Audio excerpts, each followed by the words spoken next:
Assalamualaikum warahmatullahi wabarakatuh. Kembali lagi ke channel YouTube saya di Arinda Widiana. Dan kali ini saya akan menjelaskan tentang cara membeli domain melalui Indo Website. Nah, langkah yang pertama yaitu kita buka dulu laman Indo Website, indowebsite.co.id.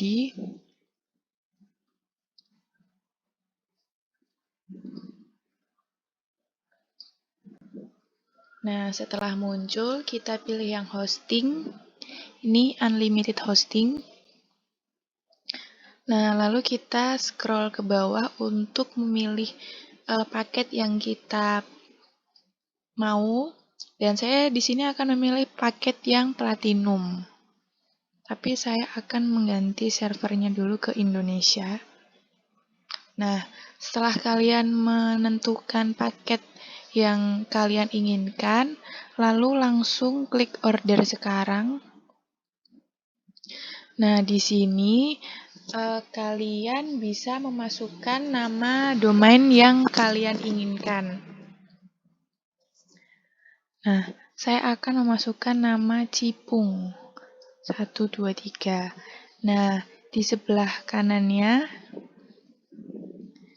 saya akan memilih yang .my.id, lalu saya akan cek apakah domainnya tersedia.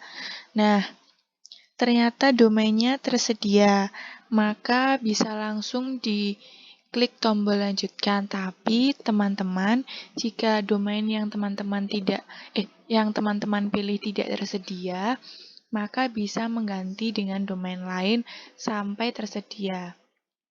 Nah, ini kita klik lanjutkan. Nah, ini ada pilihan paket.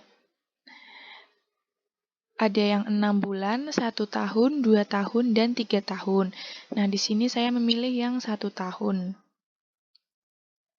Nah, nanti jumlah yang saya bayarkan yaitu Rp1.098.900. Lalu kita klik lanjutkan. Nah, di sini kita akan pilih identitasnya ini memasukkan nomor KTP. Lalu ini tanggal lahir kita. Klik lanjutkan.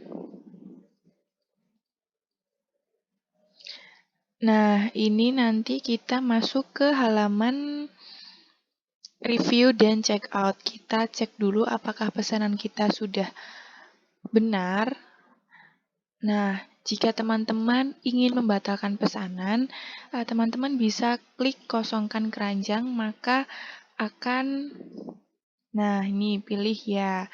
Namun kita akan menuju langkah selanjutnya. Kita klik check out. Nah, setelah ini kita akan masuk ke data-data. Nah, bisa dimasukkan data-data teman-teman, nama depan, nama belakang, alamat email yang digunakan, dan nomor teleponnya, lalu perusahaan, alamat, nomor ponsel, dan lain-lain, dan juga password yang digunakan untuk nanti kita masuk ke Indo Website. Nah, yang di paling bawah ada halaman untuk pembayaran. Nah, ini ada dari bank-bank, BCA, Mandiri, dan lain-lain. Lalu bisa melalui e-wallet seperti OVO, Shopee, atau link aja. Lalu bisa melalui offline store, yaitu Alfamart atau Pegadaian atau Pos Indonesia. Lalu bisa melalui kartu kredit. Setelah memilih, teman-teman bisa centang ini dan selesaikan order. Nah, karena ini belum terisi semuanya, maka harus diisi. 63.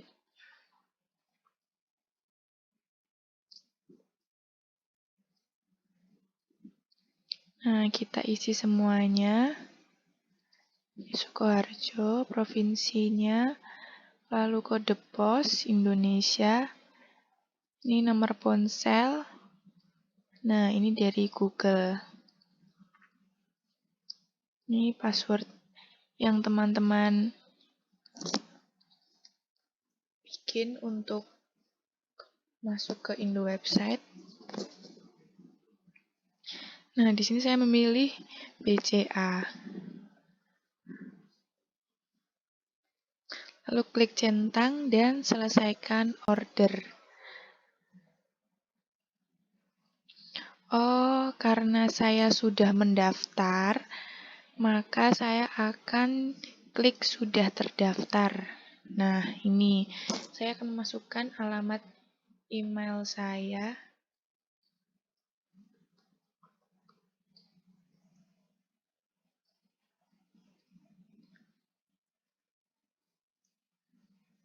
Nah, ini sudah.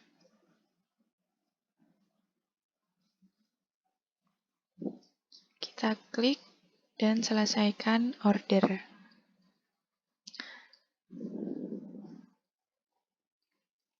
Nah, setelah ini teman-teman akan mendapatkan invoice. Nah, ini dia yang akan kita bayarkan melalui virtual account BCA. Totalnya yaitu Rp824.175. Nah, agar tidak lupa, kita bisa unduh. Nah, itu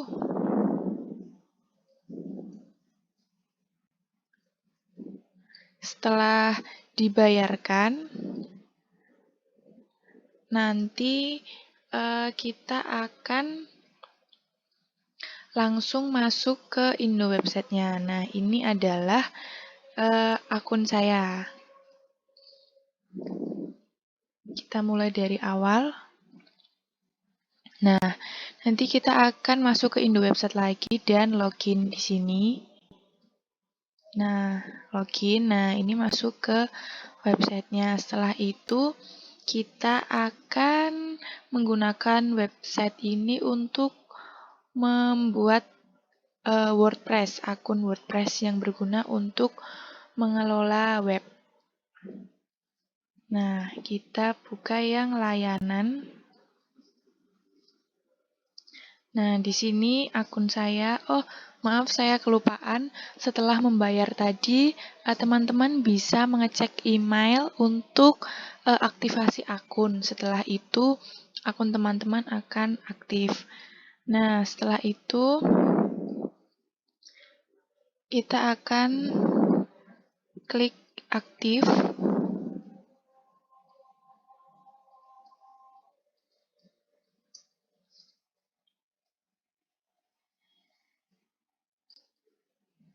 Nah, kita akan masuk ke login to control panel.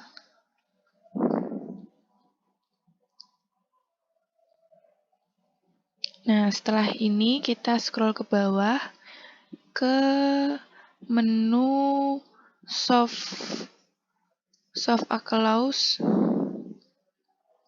lalu diklik. Nah, setelah kita masuk ke akun, maksud saya ke halaman ini, kita pencet yang WordPress. Nah, ini domain kita tadi, yang lalu yang sebelah sini kita hapus.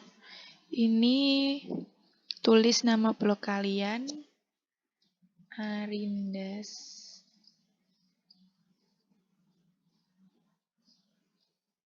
blog. Nah, ini deskripsi blog kalian.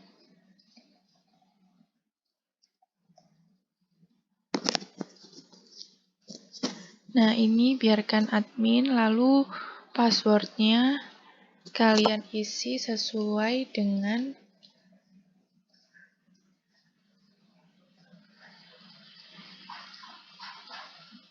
yang kalian mau.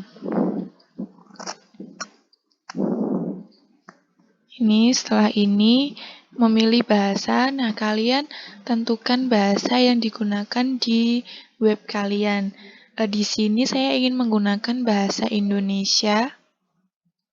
Lalu selanjutnya kita akan memilih tema. Nah, temanya ada banyak sekali ya teman-teman. Kalian bisa memilih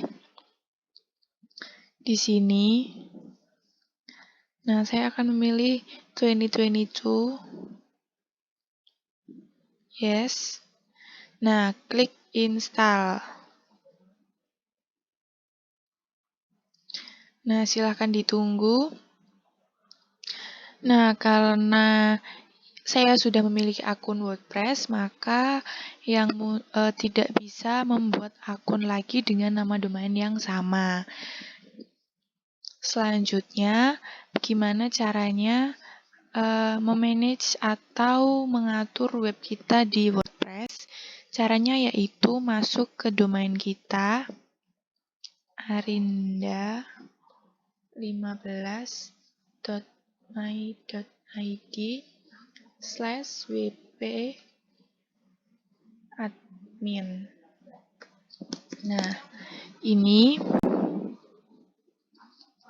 Nah, ini adalah admin tadi yang kita membuat akun WordPress, dan ini password baru yang tadi kita bikin, lalu kita login.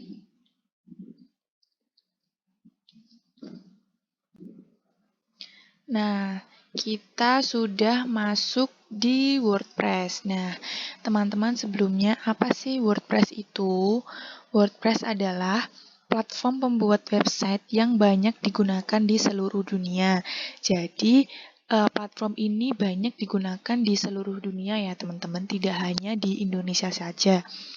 Nah, pada dasarnya, WordPress adalah Content Management System atau CMS yang dibangun menggunakan bahasa pemrograman dan database MySQL. Nah, selain mudah digunakan, WordPress bisa dipakai gratis karena bersifat open source. Nah, dengan begitu, WordPress itu adalah platform yang cocok bagi pemula atau profesional untuk membuat website dengan mudah, hanya dalam hitungan beberapa menit saja. Nah, di sini ada fitur-fitur yang bisa kita gunakan. Sebelumnya, website itu berfungsi bisa sebagai untuk membuat blog, untuk membuat portofolio, atau toko online, atau website bisnis. Nah, ini beberapa fitur yang akan kita gunakan untuk mengedit WordPress kita. Yang pertama ada post. Nah, ini ada all post. Nah, all post ini menampilkan seluruh post yang sudah diterbitkan dan masih dalam draft. Nah, di bagian ini kamu bisa ngedit, terus ngelihat post kamu, dan menghapus post kamu. Coba misal kita lihat post ini. Nah, ini berisi tentang administrasi perkantoran. Apa ya? Nah, ini dia isinya. Lalu, kita juga bisa mengeditnya. Mengedit judul atau tulisan, atau kita bisa tambah lagi, atau bisa tambah kutipan-kutipan lagi, ini bisa. Nah, selanjutnya ada tadi all post, terus add new. Nah, ini untuk menambahkan post. Semisal kita ingin menambahkan artikel baru untuk web kita. Kita ketikkan judulnya, kegiatan magang di PPKWU UNS. Seru loh. Nah, ini bisa kita isikan apa yang mau kita isi di judul tersebut. Nah begitu. Selanjutnya, kita bisa save di sini. Dan kita tampilkan. Nah, Setelah itu ada kategori. Nah, apa sih kategori itu? Kategori itu untuk mengelola daftar kategori seperti membuat, mengedit, dan menghapus kategori. Nah, ini adalah kategori yang sudah saya bikin. Ada administrasi, magang, pendidikan. Nah, coba kita bikin kategori baru, yaitu kesehatan. Nah, klik add new category. Nah, nanti akan muncul di sini kategori kesehatan. Lalu selanjutnya ada teks. Teks ini fitur untuk pengelolaan teks pada situs. Nah, misal tagnya ini kita beri administrasi.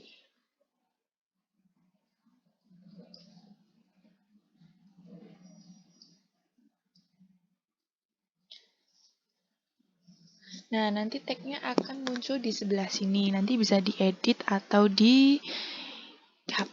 Setelah itu ada fitur media. Nah, di media ini digunakan sebagai tempat mengelola file, baik berupa gambar, dokumen, atau video. Nah, di sini kan ada library. Nah, ini library pustaka itu berisi semua media yang diunggah pada website. Nah, kalian bisa nambahin di sini ya. Nih, add new.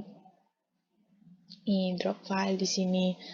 Lalu ada add new itu, nih, ini untuk menambahkan filenya, mau upload foto atau video kalian yang buat ditampilin di web kalian. Lalu selanjutnya yaitu fitur page. Nah, fitur page ini digunakan untuk mengatur halaman statis yang ada pada website. Misalnya, menampilkan sitemap, kebijakan privacy, kontak, disclaimer, dan sebagainya. Nah, kalian bisa mengedit dan melihat halaman secara keseluruhan, baik masih bersifat draft atau sudah lama dipublish. Nah, ini adalah publishan saya yang tanggal 25 September dan lain-lain. Lalu selanjutnya ada fitur komen. Nah, sesuai namanya, fitur komen ini berfungsi untuk membuka akses komentar yang dikirimkan melalui postingan. Nah, kamu bisa mengelola komentar dengan memfilternya, yakni komentar yang disetujui, belum disetujui, spam, atau trash. Nah, nanti kan kalau kita membuat post itu yang di bagian bawah, pengguna lain itu bisa memberikan komentar tentang artikel di web kita yang mereka baca. Nah, di sini kita bisa melihatnya dan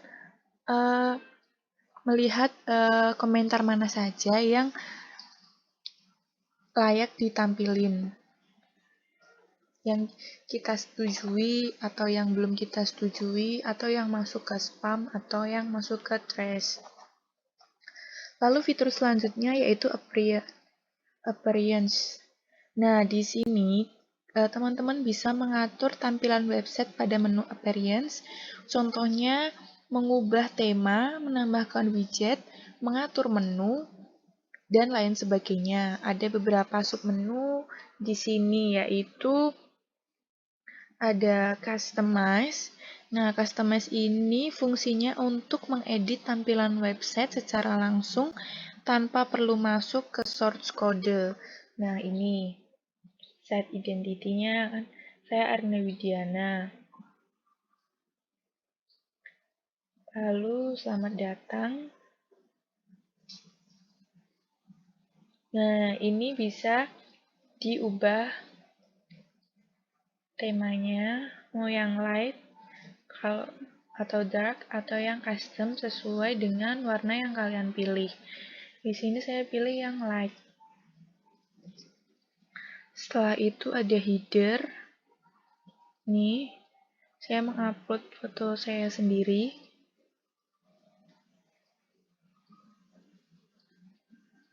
Dan lain-lain.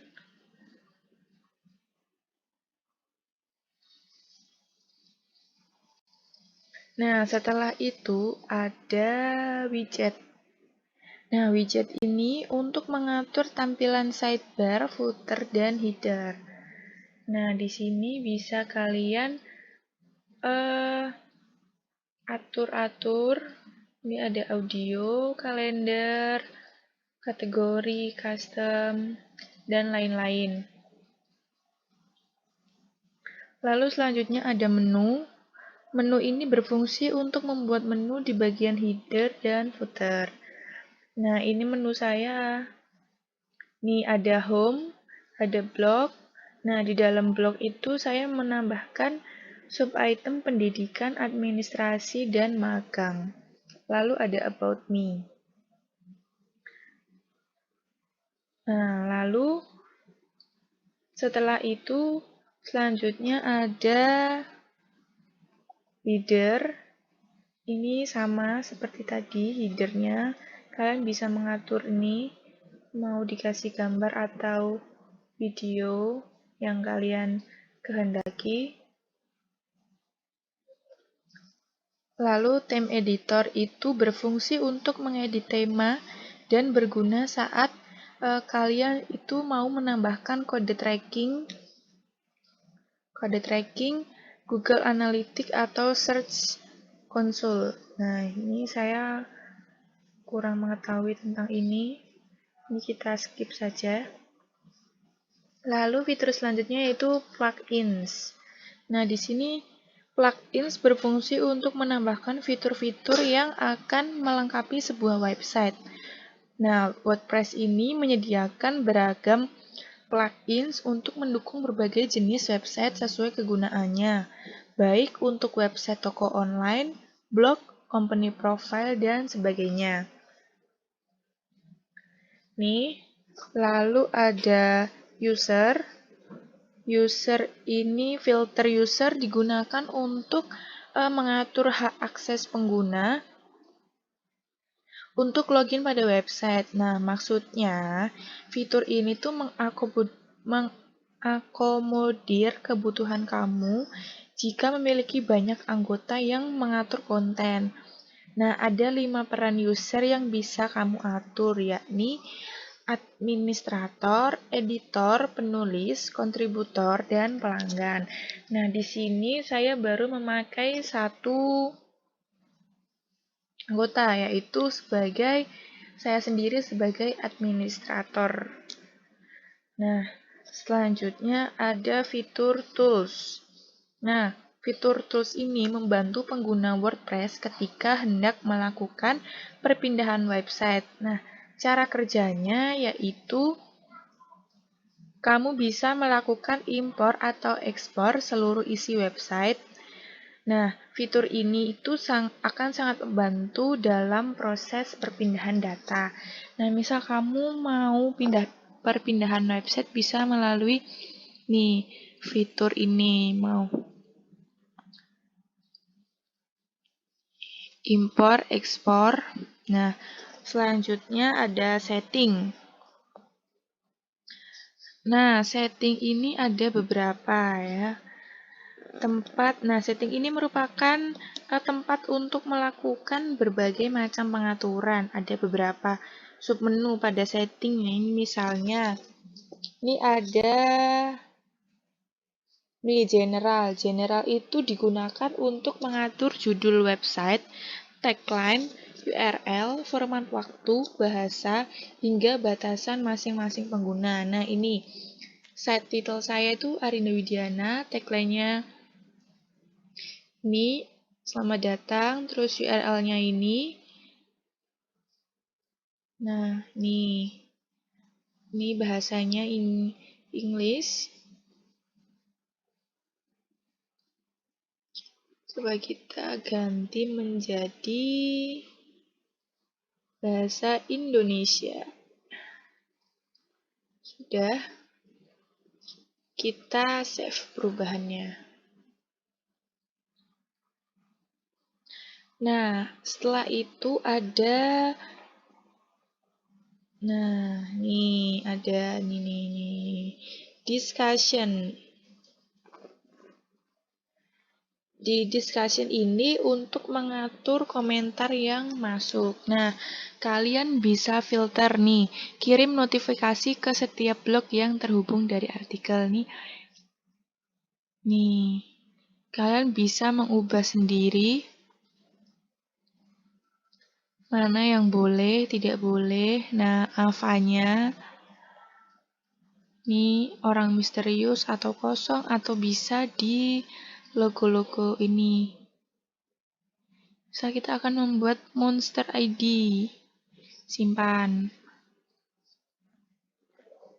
Setelah itu ada permaling. Nah, di sini permaling itu untuk mengatur URL website sesuai keinginan kita. Misal kita pakai tanggal dan nama. Bisa yang biasa aja. Atau nama tulisan atau numerik. Nah, nih simpan perubahan. Nah, setiap perubahan yang kita lakukan harus selalu disimpan ya, teman-teman. Nah, ini yang bisa saya jelaskan tentang cara mendaftar domain dan membayar domain, lalu menginstal WordPress dan fitur-fitur yang ada di WordPress. Nah, sekian yang saya sampaikan. Bila ada kurang lebihnya, mohon maaf. Saya juga masih belajar. Sekian dari saya. Wassalamualaikum warahmatullahi wabarakatuh.